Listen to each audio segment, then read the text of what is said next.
Welcome to the deep dive. Today, we're putting on our institutional lens. We're going to bypass the often misleading surface sentiment to analyze what's actually driving the market mechanics underneath. Right. Our focus isn't on yesterday's closing price. It's on the pre-market order flow, the liquidity signals, and the correlation breakdowns that, senior portfolio managers use to size up risk before the cash session even begins.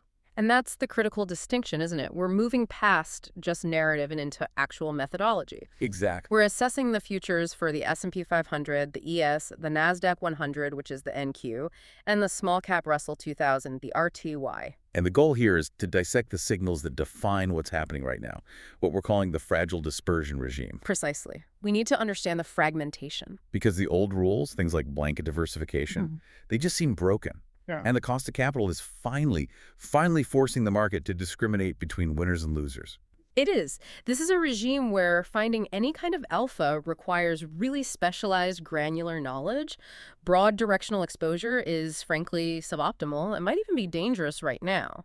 Okay, so let's start where institutional capital starts. Yeah. The pre-market analytical framework.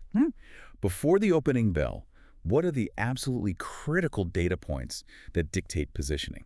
We have to begin with volume profile analysis of the overnight session. While the cash market is sleeping, futures are trading, and that activity, it tells a story. A story in the volume. Yes. We identify the overnight high, the low, and crucially, the high volume nodes. The most important of these is what we call the point of control, or POC. For our listeners who might not be staring at these charts all day, how should they visualize that, the POC? Think of it as the gravitational center of the overnight trade. It's the one price level where the most business was done, the highest volume was transacted. Yep. So if the current price is far away from that POC, it signals conviction. But if the price is just kind of hovering around it, it suggests equilibrium, a lack of direction. But the real insight comes when the market moves away from those high volume zones. That brings us to this idea of trapped traders. How do you differentiate real institutional capital that's stuck and will act as resistance later from just routine hedging?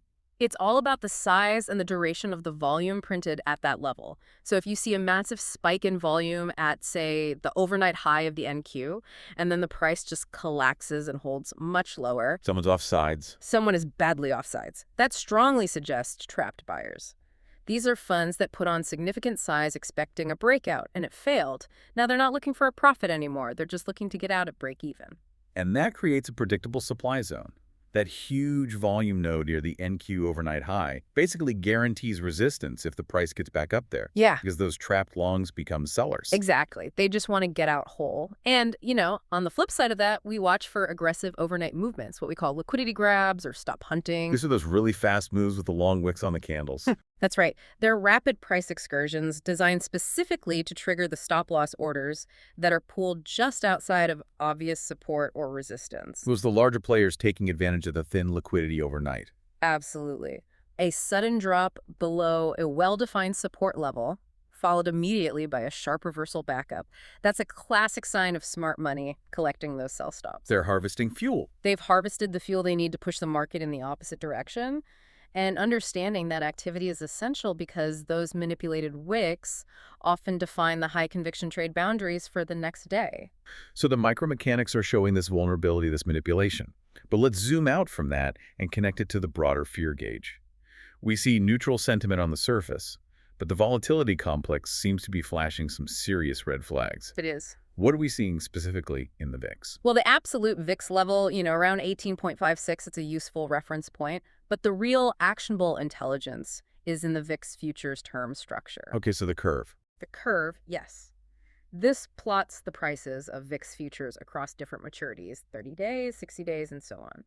Normally, you'd expect to see Contango, Where longer-dated futures are more expensive than the spot price, reflecting sort of normal market complacency. That's the textbook healthy market. But what we're seeing now is a signal of elevated near-term stress, backwardation. The curve is inverted. The curve is inverted. The spot VIX index is priced higher than the near-term futures contracts. It's like, imagine gas prices. Normally, gas for delivery next month is a bit more expensive than today because of storage costs. That's Contango. Right. But if a hurricane is bearing down and everyone needs gas right now, the spot price skyrockets above the future price. That's backwardation. And that inversion signals real short-term fear. What does the historical data say about what happens next? It's a significant warning. Historically, when the VIX term structure flips into backwardation like this, it is often aligned with an average 3.2% move in the S&P 500 within the next 5 trading days. It means the market is acutely aware of near-term tail risk. We should be expecting volatility, not stability. And underneath this volatility signal, we're also seeing actual liquidity strain, which makes it all more complicated. Realize volatility actually went up recently, even as the VIX took a bit of a dip. How do you square that? It suggests the recent moves up were mechanical. They were driven by short covering or systematic inflows, not organic, genuine demand. I see. When the actual price swing, the realized vol rises while the fear index drops, it points to tightening liquidity. It means price action is getting much more reactive and less resilient. And speaking of tightening, there's a critical signal in the overnight funding market. This secured overnight financing rate, SOFR, has reportedly ticked above the Fed's 4% upper bound. Why should an investor care about that? Because it signals a technical strain, not just a sentimental one. SOFR is the rate banks use to lend to each other overnight, backed by treasuries. The bedrock of the system. It is. And if that rate rises above the Fed's control band, it means there's a genuine scarcity of cash in the interbank market. Financial institutions are either reluctant to lend, or they just don't have enough excess cash. It shows that liquidity is uneven, and that creates these hidden vulnerabilities.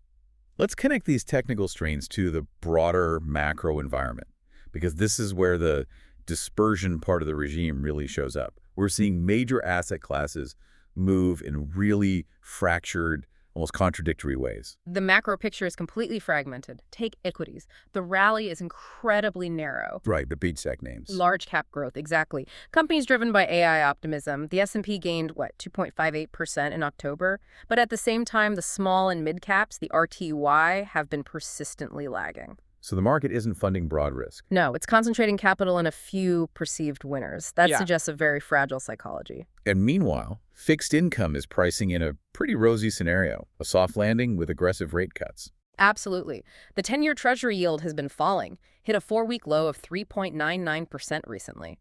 This is all driven by the market pricing in an 87% chance of a Fed rate cut in December. The bond market thinks the high-rate party is over. Which is also hitting the U.S. dollar. Exactly right. The DXY is weakening down to 99.2645 because the market's anticipating a softer Fed. So you have this triple divergence, a narrow equity rally, falling yields, and a weak dollar. It's total fragmentation. And that brings us to the most profound correlation break of all. Gold versus Bitcoin. This is the perfect test case. You have gold, the ultimate safe haven, and Bitcoin, which is often called digital gold, but is acting like anything but. The contrast is just stark.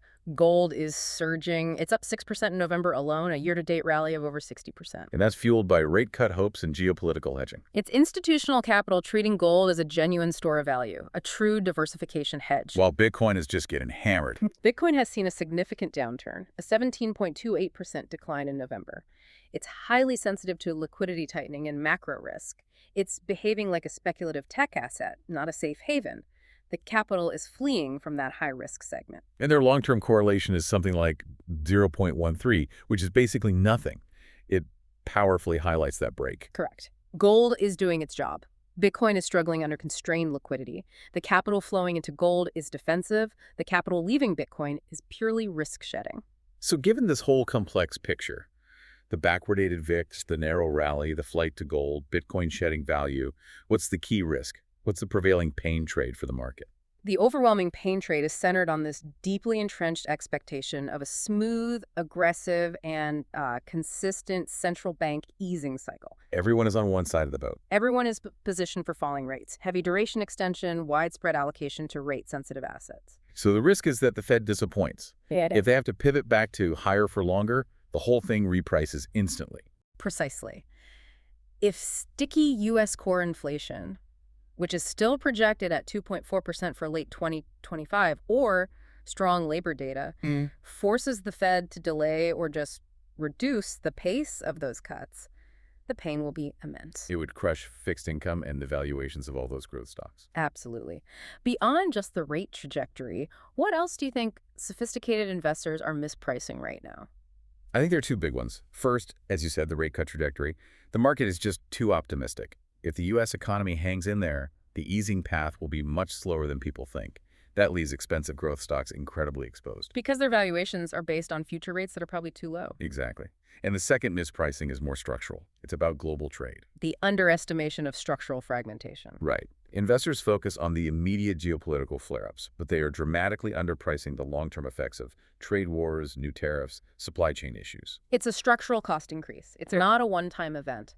And that fundamentally challenges the profit margins for multinational corporations. Which brings us back to actually generating alpha in this fragile dispersion regime.